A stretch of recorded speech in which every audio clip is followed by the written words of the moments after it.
Hey y'all, this is my review for The Real Housewives of Potomac, Season 9, Episode 11. How are y'all doing? Happy Monday. I had a really chill day. I got really drunk last night doing that virtual Big Brother thing that I was a part of, which, by the way, I effing won. I couldn't even believe it. I still can't believe it. Like, I just played a good game. Like, my whole, strategy was just not to get eliminated first. And look, as time went on, look, I was ducking and dodging those eliminations, and I actually won head of household, and a ninja won. So shout out to James Earl. He created it. And if you want to see it, just look up virtual Big Brother. It should come up.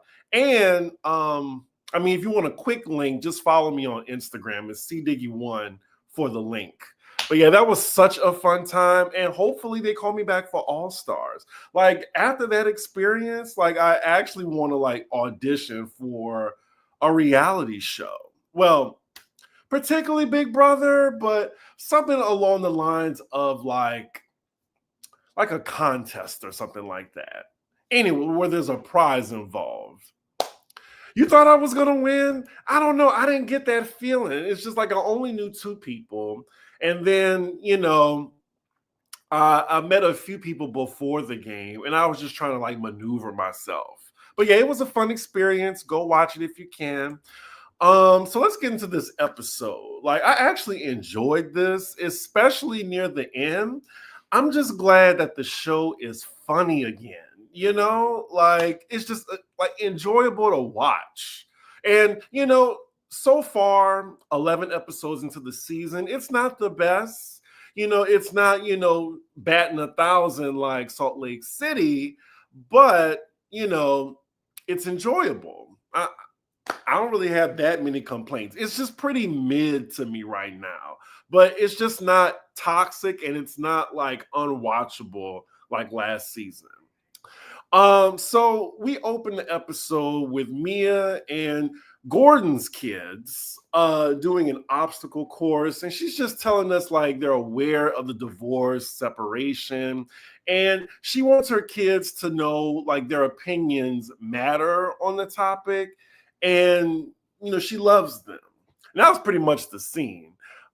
Next, we're with Stacy meeting Karen and Giselle for lunch. And every time I see Stacy, I just smile because I just love her energy. I think the purpose for this lunch was for Stacy to get some intimate time with the OGs. And she especially wants to get to know Giselle because, we all know Giselle likes to be in other people's business, but she doesn't like to tell any of her own. So she's hoping to get closer to Giselle, besties even. But, I think Rob Dixon would have something to say about that. The topic of conversation is about Karen's upcoming event. It's called the Love Lagoon, which is a couples event for the ladies. She did something like this before. I believe, I can't remember which season Mia came in, but it was Mia's first season where she did something like that with the couples, doing games and stuff like that. So then the topic of TJ, of course, comes up, and the other ladies are just telling her she should explore her options before being in another serious relationship. But, Stacy loves her some TJ. And I agree with Karen and Giselle. Try out different. Can I say the word early in this episode? You know what? I'm not even going to try it because they tried it for the Beverly Hills one. They want her to try out different peen so far. And I agree because it's been 16 years. You go from a 16-year marriage to another serious relationship, just date a bit. And then with somebody like TJ, hey, Chris, I just want to say this episode was so refreshing. It was so nice to have a small deviation from Mia's pimp tales. I totally agree. We see each other on that. I actually laughed out loud a few times this episode. Me too. And that's just the whole point of Potomac. It just used to be funny, but the last like 2.5 seasons. Like it's just been really vitriolic, you know? Hello, Andrea, my mod. She's in the chat. She's making sure all y'all make sure y'all like the video and comment later, and most importantly, subscribe. So yeah, when Stacy says TJ is a God-fearing man, like Giselle, who is the ex-first lady of a church, she cackled, and I just thought that was funny. According to Karen and Giselle, though, they think TJ is just living this whole different life in LA outside of Stacy doing his own thing. And I could totally see it, because he's already bi-coastal. But maybe he is doing his own thing. You never know. I'm assuming it's because he's an actor. She says whenever he's in DC, that's his off time. But I feel like when he's on this show, he's kind of acting low key, high key. Anyway, next scene, we're with Wendy headed to this fashion boutique. Now, do y'all like this hot pink number that Wendy had on? I mean, she didn't look bad, but she still just comes off like her fashion just comes off contrived still. Like the clothes be wearing her is what I'm trying to say, if that makes sense. But we see that all the ladies are meeting Wendy in this store. And at first I was like, well, this is weird to just you just have them all at this random store shopping. But Wendy announces to them that, for their trip that they're going on, the cash trip is going to be to Panama. And that's why they're there at the store to shop for it. But, of course, Wendy is connecting this trip to her journey to age 40 again, which is her plot line this season, but whatever. I'm turning 40 next year, but I don't think that's going to be my plot line next year. Anywho, we cut to a few of the ladies who are excited, but Kate isn't in her confessional. She says she prefers the European cities. And I'm just like, has anyone been to Panama before? Is it fun? Do you suggest it, as a trip, out of everywhere else? I mean, it sounds like, a good tropical beachy time or whatever. So while all the ladies are shopping, they're all talking about Karen's event.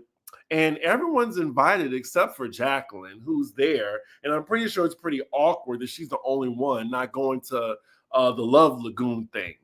So Mia, however, wants to make Jacqueline her +1 because Ink and Gordon, they can't make it to the event. And Karen immediately shuts her down. She was like, no. I'm all for it. Jacqueline doesn't bring anything to the show, in my opinion. And I'm confused, though, because if Jacqueline isn't invited, why was Mia invited? Because Mia was coming at her just as hard, if not harder, at the trip in Charlotte or whatever. So, did Mia, refresh my memory, y'all. Did Mia apologize to Karen? Did they have, a moment where they agreed to move on? Because I'm just wondering, why is Mia invited then if Jacqueline isn't? But yeah, so let me see, where are my notes? All right, so Mia tells Jacqueline that Karen said no, and I guess Karen heard her name brought up, and she was just like, that's right. Hey, Jacqueline says that she was fine with this, and she didn't want to go anyway. Now, keep this in mind, though, by the end of the episode. Well, that's not an excuse that Mia is main cast because Jossie was invited to it. So it had to be for some reason. Why is Jacqueline being singled out? Oh, well, thank you, Andrea. Yeah, you can follow me on Instagram. It is cdiggy1. If you want to, just see a day in my life and, a little bit more of Chris's business that you get for free instead of on my Patreon, where you can, go patreon.com/cdiggy1. So then next scene, we're at Kay's house and she's talking to her boyfriend and her brother. Now, let me tell y'all, I was distracted this entire scene because her brother is fine, real fine. And yes, I looked him up. I went on Kay's Instagram and scrolled up. His Instagram is not active, unfortunately. Now, if he's just under a new name, now feel free to drop that in the comments because I don't know. Like he was giving a little, how you doing? Energy, just a little bit. My gaydar is, it be working sometimes, but yeah, I was just so focused on him that I didn't really care about this scene because otherwise it would have been a fast forward, like most of Kay's scenes, unfortunately. Now, she does have a Portia moment where she thought the trip was to Florida. And then Wendy clearly said Central America, so I didn't understand the confusion. And also, there's a fourth wall break, which I thought was weird, but it seems that Kay's man doesn't really like her on the show. And when she mentions that, there's 3 divorces in the group, he's like, oh, what? Is this because of the show? Like, is he nervous that the show is going to break them up or something? I don't know, but she says that he's on the show mainly to support her. Ooh, Jacqueline is disposable and insignificant. Wow. Yes, the brother was fine as hell. We all agree, I guess. He did give that he kind of plays for both teams. Well, if anybody finds, his Instagram handle, just send it my way. I answer DMs. Greg looks like Dr. Damon Daddy, like a younger version. I could totally see that. So the scene continues, and I'm still just fixated on Kay's brother, especially in these shorts he's wearing. It's just so much more interesting than Kay talking about her relationship, y'all. I'm just gonna be honest. So then next scene, we're with Stacy having coffee with her aunt, who's more of a sister figure to her. She's talking about, her ongoing divorce and how she's going through, how long she's been separated. Her aunt says it's been a long time, you've been separated. That's a long time not to be getting any. And, just speaking of that, she tells her aunt about TJ for the first time. Now, I thought that was interesting because she said that she was with TJ for like almost a year. And she just now telling her aunt about TJ. I just thought that was interesting. Or maybe they're just not close like that. But she said that we're close. Anywho, when Stacy tells her like they're friends and they're not sleeping together, her aunt is actually saying, well, that's just how it should be. She supports, this strange union between them. Now, her aunt sound like, because she brought up God or whatever, and she seemed like an old school Christian, so it wasn't really surprising to me. I think the reason everyone thinks it's interesting, though, not because they're not having sex. Like, I think it's because TJ just doesn't seem interested or attracted to her. And Stacy, she's gorgeous. She's a baddie. So it's just not translating on the show that TJ is attracted to her. So I don't know. That's all I can say. I'm not sure if y'all agree with me or not. Jacqueline is the Teddy Mellencamp of Potomac. I agree with this. Kay's house looks like my house, and I ain't living aspirational. Right. She's just so regular, degular, schmegula. I mean, at least Mia, she's a character, like a real character, delusional, liar, and stuff like that. Kay is just, she's not basic. It's just, she's just not working on the show. It's just like, ain't nothing special. It's just like just having someone regular on the show. And why are we watching? So then next scene, we're with Giselle on a date with the guy that she met in the last episode at the speed dating event that she went with Ashley. His name is Namzi, And I could see him for Giselle. Like the last guy she was with, that light skinned guy, I think from Summer House, I didn't really see it for him. It just seemed like, they were just together. Like it just worked, like stunt casting or something like that. We have over 100 people in the room. Make sure you like the video. Just saying. The date is actually going well, but we cut to Giselle's confessional saying she needs a guy to be a bit mean to her. I didn't really understand that. Like, she may need to go to therapy or something, but maybe she wants someone that's rough around the edges. And I know, like, low key, a lot of girls prefer guys that, like the bad guy, because, it's common that, everybody hates the nice guy. And let me tell you, I used to be straight at one point, and the girls wasn't checking for me. And I was the nice guy. I held open doors. Like, this girl I liked in high school, like I pulled up to her place with my mom. My mom drove me. I can't believe I'm telling y'all this. But I had, flowers for the girl. Like I rang her doorbell. My mom was outside in the car and I was just delivering her flowers. That was the type of guy I was. But yeah, I guess she didn't see it for me. We still friends though, low key, by the way. But yeah, by the time I was getting attention from girls, like when I sprouted up to 6'3" and I had braids, I didn't like girls anymore. So I was just like, sorry for you. But yeah, where was I? Talking about my business. Oh, here we go. Anywho, like they actually have chemistry in this scene, and he's even, dancing with Giselle, and it was nice to see, Giselle like on a date, because it's really rare that we see her with a man. So next scene is the day of Karen's Love Lagoon.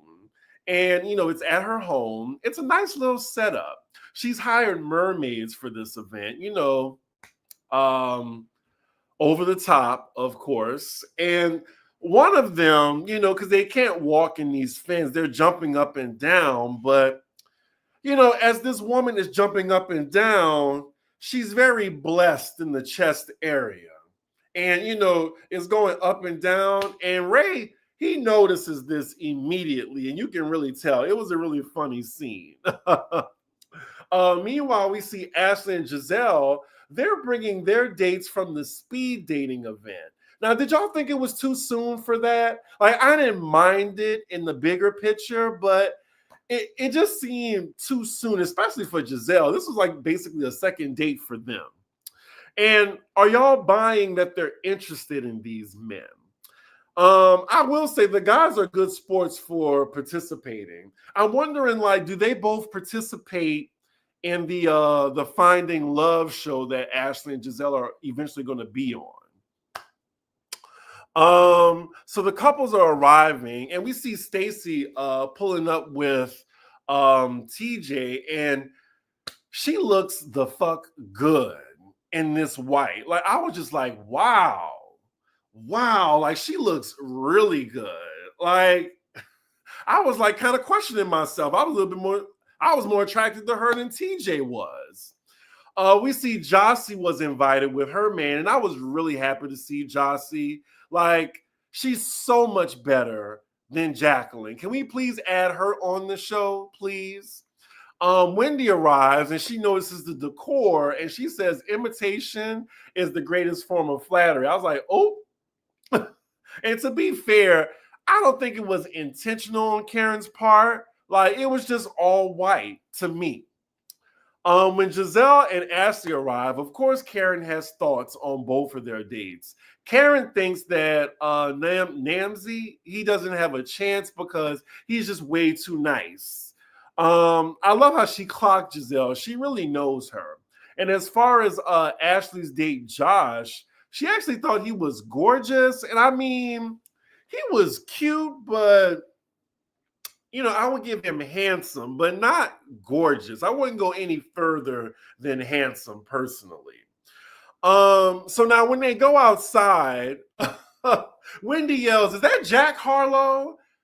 I hollered. Wendy was funny in this. Like, she then thinks he's a baby. Like, I remember he said he just turned 30. I mean, Ashley is like what, 37, 38? I don't think it's that bad, but I totally get it. The ladies are greeting each other and not Ashley flashing Stacy by the pool. Like, we see earlier, later in the episode, how Ashley has been flashing other women, her hoo-ha. I prefer them to bring the men they are casually seeing than not. I mean, Roni won't even bring their longtime partners on camera. You know what? I forgot Roni was still on TV because I legit just stopped watching because I just don't give a shit what's going on in that franchise. Oh, thank you, Andrea. Yeah, tips aren't required, but they're appreciated. $ C Diggy one. The mermaids were cheap and weird. Not them, but the idea. There's a likeness to Giselle this season that's nice to see. She's engaged with the ladies. She's funny. She's got a little piece of storyline, and she's been throwing the right amount of shade. Yeah, I gotta agree. I just think she doesn't have, triangle down her back. And she's participating in a conversation because she don't hate anybody. And, Robin is there. Robin isn't there. And that was usually like her security blanket, kind of. So she has to really engage. She's actually doing really well. And I think she's a lock-in for season 10. Like, this was Giselle's test to see, if she's good on her own. And she is, y'all. But we saw that she was good on her own on the Ultimate Girls Trip. Let's see. Ink could have been available for the Lagoon party. I believe that too. An 8th grade Jack Harlow. Yeah, that was shady. Yeah, I'm very pissed off at Roni because, I live in New York City, and how is that the most boring franchise? Let's see. So moving on, all the couples are seated and they start playing the game, where the messy questions start. And the question is, do you think your partner has ever cheated? Ray and Karen go first, and I'm like the rest of them. Like, he's not going to say yes. Like, who's going to say yes in the group? Like, yeah, I thought you cheated. Oh, well, yeah, I did cheat. But it does get awkward when Ray says he thinks Karen never cheated. The faces and awkward silence spoke volumes, and it was really funny. Followed by Giselle being very messy in her confessional. And production, of course, runs the footage of Charisse and Robin saying that Karen was a cheater with old blue eyes. So we move on to Stacy and her bestie. She throws Giselle and Karen under the bus, saying, well, they think that you do your own thing while you're in LA. Giselle's like, now why am I in it? And she says, well, I thought y'all weren't even a couple, so it doesn't even apply. And TJ surprisingly agrees with her, which leaves a lot of people confused at the gathering. She asked him, Stacy asked TJ, are you sleeping with anybody in LA? And he says he's sleeping with his Bugs Bunny. That's the only person the only thing he's sleeping with. And that was giving weirdo vibes. And he really said that in front of a group of adults. Like, that was cringe to me. All I got to say is run, Stacy. Run. I like the Lagoon party, but I do wish they broke out into a bunch of fights, like the time they went to Giselle's house and Karen got vaccinated. I didn't want that cringe moment in front of the men. Like, maybe if it was just the ladies, but it was already, a little tense. Well, not tense, but it got a little awkward with all the guys. And I think this was their first time with all the guys there. So maybe another time when all the guys are invited, they can really, get into a fight. It seemed like a lot of people think Karen actually cheated. Well, maybe it was like a Mia situation, excuse me, and he allowed it. So then Giselle clarifies, to Stacy that she just thought that she should try out different penises, and it wasn't a slight to TJ because it's her journey. Stacy just wants to move on at this point, and I'm just like, girl, you the one that brought it up. So at the end of, like, it was a yes or no question, Stacy. You're the one that brought Giselle and Karen into it. So then it's Jassy and her man's turn to answer the question. And it gets a bit awkward because her answer for him is yes. And I mean, it's quite obvious given their situation. We already heard about the baby mama. He does clarify that anything that happened was before he got back with her, but not on her. Hey, Jassy's still with him at the end of the day. She went back to him. Just like, how Gabrielle Union, he had a break baby on her. She went back.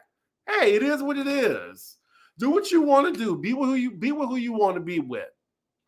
But cut to Jassie's confessional. She says, she never caught him, but she's not dumb. And kudos to her for being honest. I appreciated that. Now we get to the opposite of honest. Mia answers the question, and she says no for Gordon, even though Gordon cheated on his wife with Mia. Like, it's like Giselle is just like, wait, what? You're saying you didn't think Gordon cheated ever? And yeah, so also she says, well, when Gordon had sex with other people while he was married to Mia, she says that it don't count because she allowed it. She was okay with it. And then afterwards, she casually admits that she just cheated on Gordon as they just move on. Stacy's asking, well, we're not going to unpack this. But no, they don't. They just move on. I mean, it's always a lot with Mia, and it always involves contradictions. So I'm glad they moved on because I don't want to hear anything about it. So Kay pulls the next question and then tells TJ this could give you more insight. And the question is, are you dominant or submissive in the bedroom? Now, I'm not sure why Kay was coming for TJ, but he does tell her, well, I'm not a virgin. Now, let me answer the question, since, Chris's business, I'll give y'all a freebie. Am I dominant or submissive in the bedroom? I am very aggressive. And anybody who I've been with can tell you that. But I will say, I can be submissive for the right person. Let's just say that. But majority of the time, I'm dominant. Let's just say that. Anywho, we go around the group with this question. And the funniest part was when they get to Mia and they all just assume that she's dominant.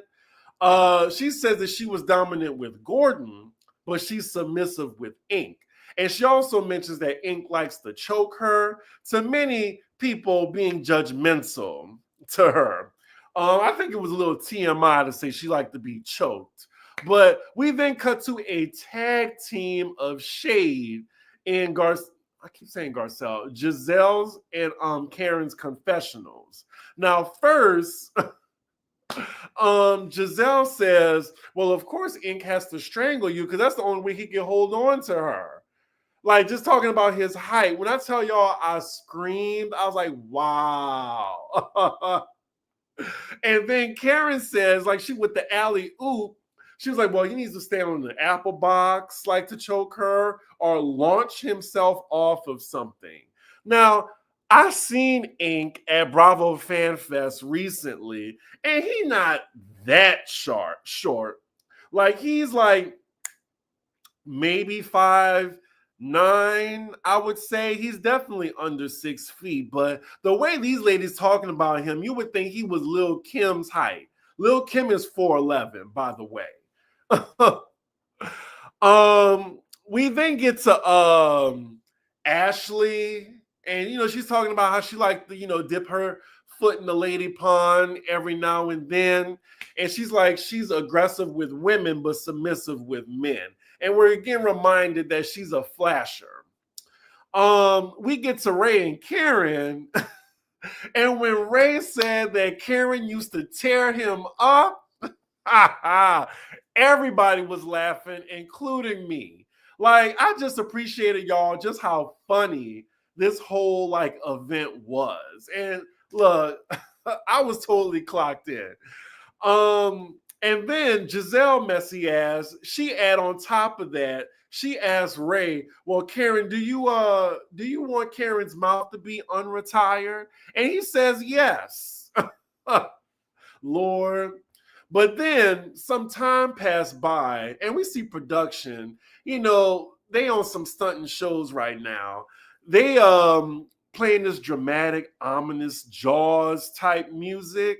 And it's because we see out of nowhere, Jacqueline arrives to Karen's backyard with balloons in hand, just like, hey, y'all. And then Karen, we see her get up immediately, but we don't see what happens afterward because we're left on the cliffhanger to be continued.